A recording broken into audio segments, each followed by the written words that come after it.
Titans already attacking. Yeah, they are evil. The war within beta. Oh man, what is going on with the Titans? What is the colossal Titan construct? What the hell is this?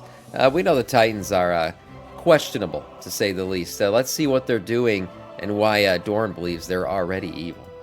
Titans are 100% Besides poisoning dragons with their Titan piss and shit like that. bad guys, and if you're ever in doubt, check out this colossal construct directly from the beta they planted in order to wipe out their own, just in case they started getting free will and started becoming disobedient. They've created mechanisms to destroy the planet. They ripped out a world tree, the one in Kazagard. They tried to wipe out their own servants on multiple occasions, and most interestingly, they might have placed the entire world soul of Azeroth into a giant prison, as can be seen from the logos. It has been confirmed they're going to be coming in person in The Last Titan, and they're definitely not coming to Azeroth to save us. Soon, we will learn what really happened between the Pantheon and Sargeras, and how they might have imprisoned our world, and who these guys really are. Actually playing WoW on your phone is possible with Austin. This video is sponsored. Yeah. You can not only check in on your I mean, at the end of the day, the Titans have one goal and one goal only, and that's to bring about order. It's in their nature, right? They're made of arcane. So if to bring about order, they need to basically wipe us off the face of Azeroth, they will do it. If to bring about order, they need to imprison Azeroth, they will do it. They don't give a shit. So, yeah, they're kind of evil. Custom keyboards for various games other than just WoW, and you can enjoy AFK gaming at any time, anywhere with sound. Make sure to use my code on to get 7 days completely free only for the first 200 people. They also got a smart lock to turn off your PC at any time, as well as hot sales with up to 40% off on pro and game versions. Check out Awesome. Me? I don't know, Moishi. So, if you've been following the lore these past few years, you might have realized that the Titan lore started changing drastically. Shadowlands was really the main time where they started outright hinting that the Titans may not be so good, that they're not who we think they are, and then in Dragonflight we started getting even more obvious hints, but now, in War Within, we had gotten up to the point where the Titans are literally outright attacking us, which is quite a confirmation, and in the final expansion of the saga, these guys are going to come in person, almost certainly as villains. Now, while parts of this are definitely a retcon, that isn't entirely true, as the Titans were never a by the way, I don't know if they're all going to be villains. I think Aman'Thul is certainly going to be the most villainous of the Titans. Sargeras already has issues, of course, but I do think there's a chance that like some of the other Titans maybe end up feeling for us a little bit, right, or siding with us. I know we've already seen stuff like that or hints at it. From what's his name, the Titan construct that we've quested with a lot in Dragonflight. I'm drawing a blank on his name right now, but he seems to have some emotional ties to humans. Yeah, Eonar, I think, will be one of them that could turn over, right? She has an attachment to life and some disorder in the way she dealt with world trees and stuff like that. So I think she could end up on our side for sure. So we'll have to wait and see. But if I had to put money on it, I would say Aman'Thul probably could be an end boss. He is pretty dastardly.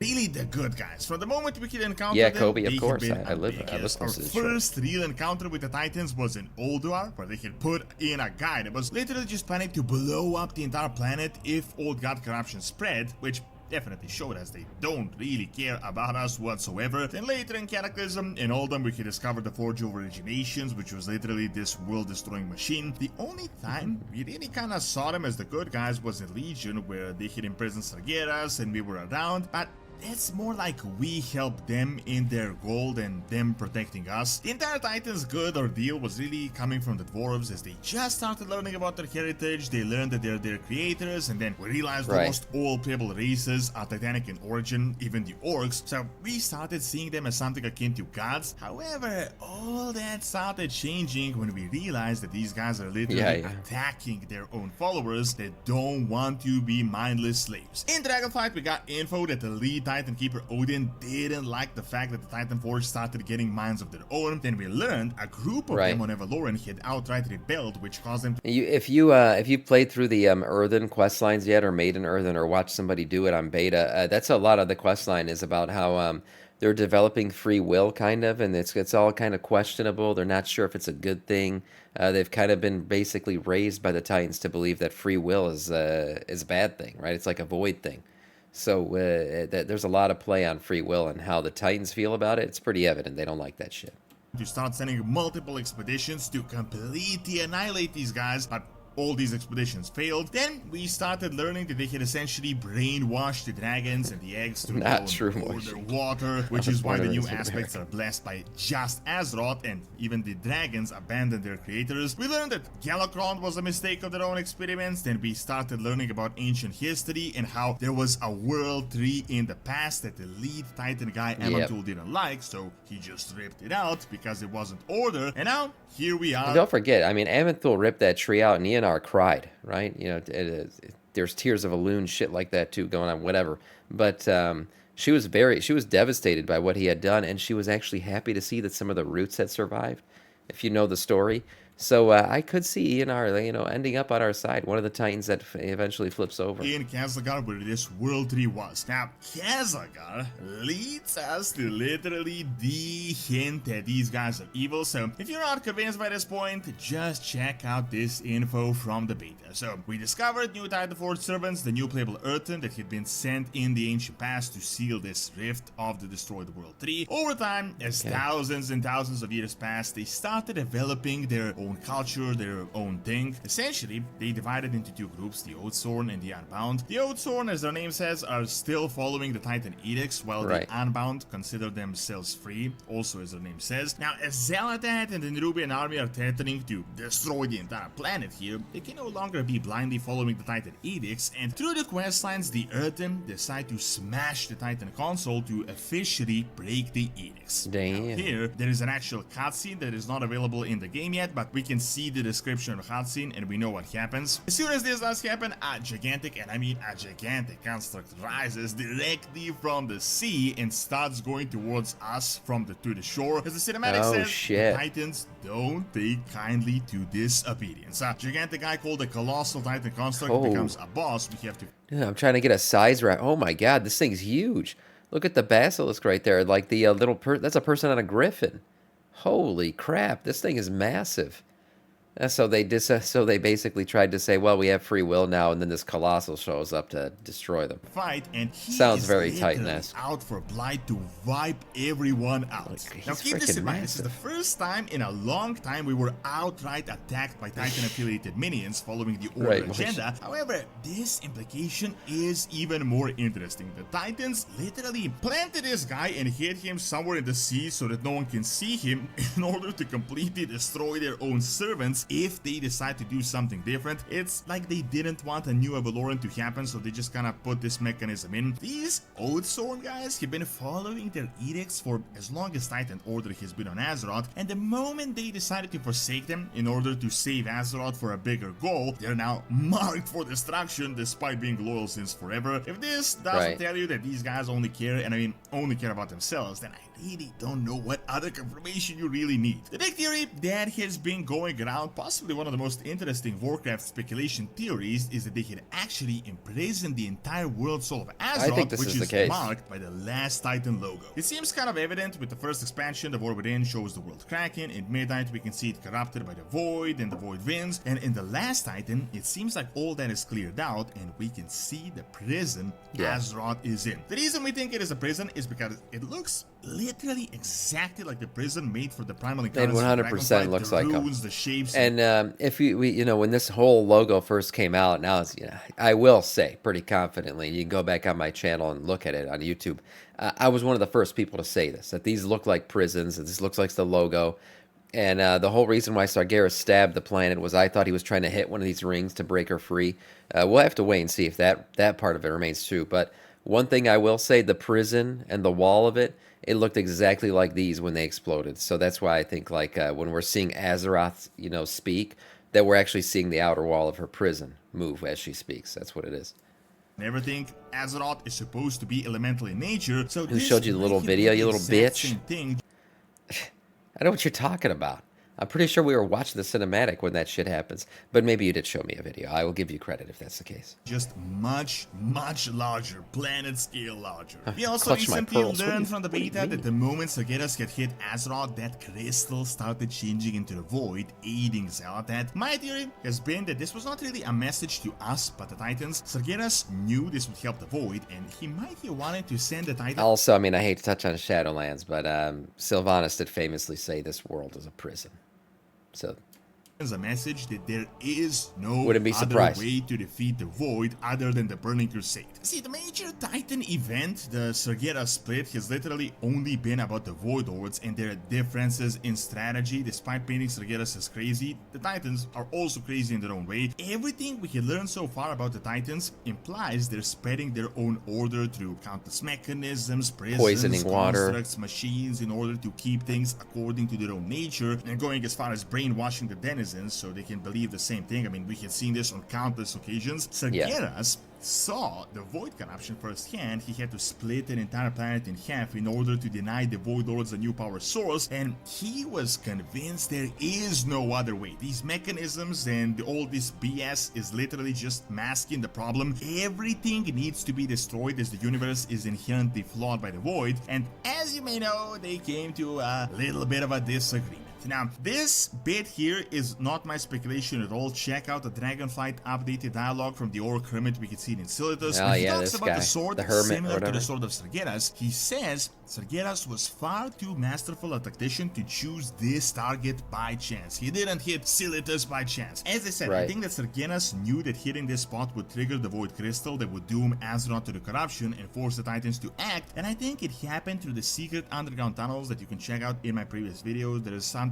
really interesting going on with the logo and everything. However, the real info is on the Titan themed weapon, where he says that the Titans only care about their precious order and would sacrifice everything, even their own followers, for it. As you may know, this perfectly lines up with Iridicron and what he told us on multiple occasions, that we will see firsthand how little the Titans care for us, even though we That's right, I forgot it. Ridicron's end goal is to fight the Titans and kill them. He's still here. He's still around. I wonder which expansion we're going to see him in. If it could be, if he's early on in Midnight or he's late in the War Within. I feel like he could still be the end boss in the War Within, because his goal is to beat the Titans. Or, actually, I take that back. He probably has to be in the Last Titan, because his whole end game goal is to bring about the Titans or summon them back to this planet, and that's supposed to happen in that expansion. So we'll have to wait and see. are their creations, and I think he's 100% correct. I mean, the Earth Nah, but it's probably a Mythic were Plus. supposed to be wiped out by this construct just because they disobeyed this single mission. However, the Hermit also says that even Sargeras had the exact same mindset, the exact same cold logic to his vision, and that the Titans are exactly the same. They only differ in method, but not the goal. Be careful Right. that you do not blindly become a part of their plan. So the entire point is that Sargeras still cared about order, but the whole Burning Crusade thing was a disagreement on strategy in how to defeat the Void Lords. I feel like once Midnight happens and the Void Lords do invade and they win, the Titan Pantheon may be convinced and they may realize there really is no other way and that Sargeras was right. Remember, I could see this they happening. created a mechanism to destroy the planet if corruption got bad enough. Isn't that pretty much exactly what Sargeras' goal was? He just wanted to split the entire planet in half anyway. I think if they realize Void is going to win, they are going to fight. However, I don't think it's going to be about the Void, but about the World Soul Prison that may be happening behind the scenes. I think Possibly. they might have imprisoned Azeroth so that they can be the ones in control of this gigantic power source, and that so others can be after it. We might realize this, we might try to free Azeroth once we defeat the Void, and then we're going to see the true face of the Titans. I think they would rather destroy us all than let Azeroth be free. Oh, that's Now, for sure. Here's the thing, I think there is going to be a split with the actual Pantheon, just like the Sargeras one, and we might get some of them on our side. Yeah, I didn't pre-watch this video, but yeah, I totally agree with him. I was just saying the same thing. I don't think all the Titans are going to be on the same side. I do think there's going to be a split in the Pantheon at some point. We mentioned ENR possibly joining our side, and I talked about Amenthul. Probably not. He's pretty anti all the denizens of Azeroth. I think if whatever suits him, he will do, and that included ripping out a world tree that was created by one of his fellow Titans. So he don't give a shit. He's gonna do what he has to do to create order. not all going to be bad. Also, he seems to have worked a lot in terms of domination magic and things like that. So he's a bad dude. This comes from the creation of Eluna here, the Forest World Tree on Azeroth, but as we learned, it was Elune and the Titan Eonar that made this, but the lead guy, Amantul, had it ripped out. Eonar obeyed his command at this point, but we have definitely learned that the Titans nor their constructs are really a hive mind. We have a ton of races that have entirely free will, that are Titanic in origin, and we have the strongest Titan, Sargeras, doing his own thing. We also have the Titan Keeper Tyr being kind of a good guy, at least for now, so despite being order beings, they're definitely prone to rebellion and prone to free will and doing their own thing. I'm thinking once the Titans do come to Azeroth, Amantul is going to be leading the crazy fanatical side, while Eonar or another Titan might join our side, or might side with Elune. That is going to maybe Eonar and Sargeras, you know, team up a little bit, maybe. Protecting us as the beings of life. Also, Sargeras redemption arc. I don't think he can, you know, personally, Sargeras can be fully redeemed, but he could be proven to be, you know, a good asset or a help in the final battle. Else Blizzard is doing. It seems like there is always a fanatical and a more normal aspect to every cosmological force of the chart. We have the Death Realm and our allies in the Death Realm, and then we have the fanatical Jailer and Denatrius. It also seems like there is a fanatical version of the Light. That's right, Denatrius. Shit, what are the Dreadlords going to do in all this? More benevolent one. It seems like some Void Lords are after Azeroth, some could be our allies, so this could perfectly line up with the Titans. Some are fanatical, some are Sargeras still fanatical, and some might not be ready to break all ethics in order to push their agenda. So based on all the info, the Titans are 100% going to be the villains. It's just unclear to what extent, if all of them are going to be bad and what their ultimate goal is going to be, but Last Titan is potentially going to be the most interesting expansion story-wise. Thanks for watching. Check out the insane other content on Network under Azeroth by clicking on the screen, and check out my video on ancient Greek colonies in Spain by clicking on the screen as well. See you next time. Oh, good video. We'll have to wait and see. Like I said before, the Titans being bads, I think we kind of understand. That's been hinted at, and basically not even hinted at this point. In Dragonflight, I mean, Viranath and all of them, they've talked a lot about how bad the Titans were and how, you know, the dragon aspects corrupted all these eggs and all that shit. So there's been a lot of blatant characterization of the Titans being bad. But I think at the end of the day, there's going to be a lot of shades of gray. We're going to have to, going back to that shit about how they talked about that stuff in Shadowlands. But this time it's actually going to be gray, because I think the Titans, there are some that might end up siding with us, and we'll have to wait and see how that whole endgame fight plays out. But if I had to put money on it, Amantul, big bad for sure.